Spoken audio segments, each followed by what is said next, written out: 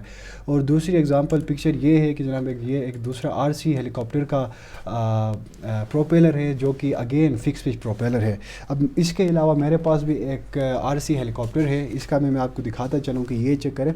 سو یہ بھی fix pitch propeller ہے. آپ یہاں پہ دیکھیں کہ جو مینوفیکچر اس نے بنائی تھی جس کمپنی نے بنائی تھی ایز اٹ از وہ اس کو ہم چینج نہیں کر سکتے. سو یہ تھا جناب فکس پچ پروپیلر. اور جو نیکسٹ ہے جناب ویریبل پچ پروپیلر جس کے اندر فردر 2 ٹائپس آتے ہیں اور ان دونوں میں ڈفرینس یہی ہے کہ سب سے پہلی جو ٹائپ ہے وہ کنٹرولبل ویریبل پچ ہے اور دوسری جو ہے ویریبل ہے. سو کنٹرولبل میں ڈفرینس یہی ہے کہ کنٹرولبل ویریبل پچ جو پروپیلرز ہوتے ہیں ان کو ہم ground as well as air میں بھی ہم ان کو چینج کر سکتے ہیں ان کی پچ کو چینج کر سکتے ہیں. جبکہ ویریبل وہ ہے جس کو ہم صرف گراؤنڈ میں چینج کر سکتے ہیں. جب ایک دفعہ گراؤنڈ میں چینج کرتے ہیں اور ایئر بورن ہوتے ہیں ایئر میں ہم اس کو اگین چینج نہیں کر سکتے. اگر اس کے ایگزامپلز وغیرہ آپ کو میں دکھاتا چلوں. سو یہ رہا جناب ایک ایئر کرافٹ ہے. یہ ہے ایئر بس A400 آئی گیس. سو یہ دیکھیں آپ اس کے پروپیلر کے روٹ میں چیک کریں کہ یہاں پہ آپ لوگوں کو ایک سرکل سا نظر آ رہا ہے. بیسکلی یہاں سے اس کی بلیڈ اینگل وغیرہ چینج ہوتی ہے. سو اس وقت جناب یہ فیدر پوزیشن میں ہے ایگزیکٹ 90 ڈگری. اس کی ڈائریکشن یہ ہے کہ چینج ہوتی ہے اسی لیے اس کو ویریبل پچ کہا گیا ہے. اگین ہمارے پاس یہ رہا جناب اس کی بھی پچنگ وغیرہ یہاں سے چینج ہوتی ہے. اس کے بعد جو لاسٹ ون ہے ویریبل پچ کا جو ٹائپ ہے وہ CSU، جو کہ ایبریویشن ہے constant speed unit. So basically constant speed unit اس کو کہنے کا مطلب یہی ہے کہ یہ ایک ایسی ویریبل پچ پروپیلر ہے جو اپنی بلیڈ اینگل کو مینٹین رکھتی ہے ان سچ اے وے کہ وہ اپنی جو روٹیشنل اسپیڈ ہے اس کو مینٹین رکھتی ہے. یہاں پہ کانسٹنٹ اسپیڈ یعنی روٹیشنل اسپیڈ ہے پروپیلر کا، اس کو مینٹین رکھتی ہے. سو یہ آٹومیٹکلی اپنی بلیڈ اینگل کو اس طرح ایڈجسٹ کرتی ہے کہ وہ اپنی روٹیشن اسپیڈ کو مینٹین رکھتی ہے. اس کے میں آپ کو ایک ایگزامپل دیتا چلوں. سو بیسکلی CSU جو ہے وہ اگین اپنی روٹیشن اسپیڈ کو کانسٹنٹ اسپیڈ رکھتی ہے. So with the help of RPM sensor کے تھرو کرتی ہے، اور اس پورے سین کو ہم فلائی ویٹ کہتے ہیں. سو فلائی ویٹ یہ ہے کہ پروپیلر کا جو ہب ہے اس کے اندر یہ اس کے میکینزم لگی ہوئی ہوتی ہے. یہاں پہ اسپرنگ وغیرہ دیکھ رہے ہیں، یہاں پہ فلائی ویٹ کہتے ہیں، جو کہ سینسر RPM سینسر سے وہ کنٹرول ہوتی ہے. اس کے RPM کی ویلیو کے حساب سے وہ اپنی بلیڈ اینگل فکس کرتی ہے. اسی طرح پھر وہ ایک کانسٹنٹ روٹیشنل اسپیڈ پرووائڈ کرتی ہے. یہ اندر پکچر آپ دیکھ لیں، آن اسپیڈ، اوور اسپیڈ، یا اگین CSU کی ایگزامپل ہے. تو یہ تھا جناب ایک چھوٹا سا ویڈیو ایک پروپیلر کے بارے میں. پھر فائنل میں ہم آئیں گے، آپ لوگوں کو میں ذرا کچھ ڈیلی لائف ایگزامپلس وغیرہ آپ لوگوں کو میں دکھاتا چلوں. سو اگر ہم کلاسیفیکیشن میں اگر ہم پوزیشن وائز دیکھیں تو یہ ہمیں بڑی انٹرسٹنگ لگتی ہے کہ آخر پولر اور پشر کانفیگریشنز کے ایئرکرافٹ کیسے ہیں. ہم عموماً اپنی ڈیلی لائف میں 99% ہم پولر کانفیگریشن میں ایئرکرافٹ دیکھتے ہیں. جس طرح ہمارے پاس یہ رہا جناب ایک کیسیرس ایئرکرافٹ ہے، یہ رہا. پھر دوسرا ہے ہمارے پاس سیسنا ایئرکرافٹ ہے، دوسرا اگین ٹربو پروپ ایئرکرافٹ یہ بھی ہے. یہ ساری یہ جو ہے پولر کانفیگریشن میں. اگر اب ہم اس کی بات کی جائے تو پشر کانفیگریشن میں ہمارے پاس بڑے ریئر ایئرکرافٹس ہیں. جس طرح ہمارے پاس ہے جناب ایک ایئرکرافٹ ہے، ذرا اس کو ہم گوگل پہ سرچ کرتے ہیں. کرتے ہیں جناب پیاجیو TP180. سو یہ ایک ایئرکرافٹ ہے، آپ خود ہی یہاں سے اندازہ لگائیں کہ اس کی کانفیگریشن کس طرح ہے. سو یہ ہے جناب پشر کانفیگریشن ایئرکرافٹ. آپ اس کو کس طرح ریکگنائز کر سکتے ہیں، اس کی جو ایئرکرافٹ کے پروپیلرز ہے وہ ماؤنٹیڈ ہے opposite direction as compare to polar. So یہ تھا جناب آج کا ایک چھوٹا سا ٹاپک. انشاءاللہ آپ لوگوں کو پسند آئے گا، اور لائک کرے، شیئر کرے، سبسکرائب کرے، اور نیکسٹ ویڈیو کے لیے انشاءاللہ آپ اسٹے ٹیون رہے. انشاءاللہ نیکسٹ ویڈیو میں آپ لوگوں کو ایئرکرافٹ کے ڈفرینٹ ٹائپس آف اسپیڈس کے بارے میں آپ لوگوں کے لیے میں ایک چھوٹا سا ویڈیو لے کے میں اگین حاضر ہوں گا. تب تک کے لیے خدا حافظ، سی یا اللہ حافظ.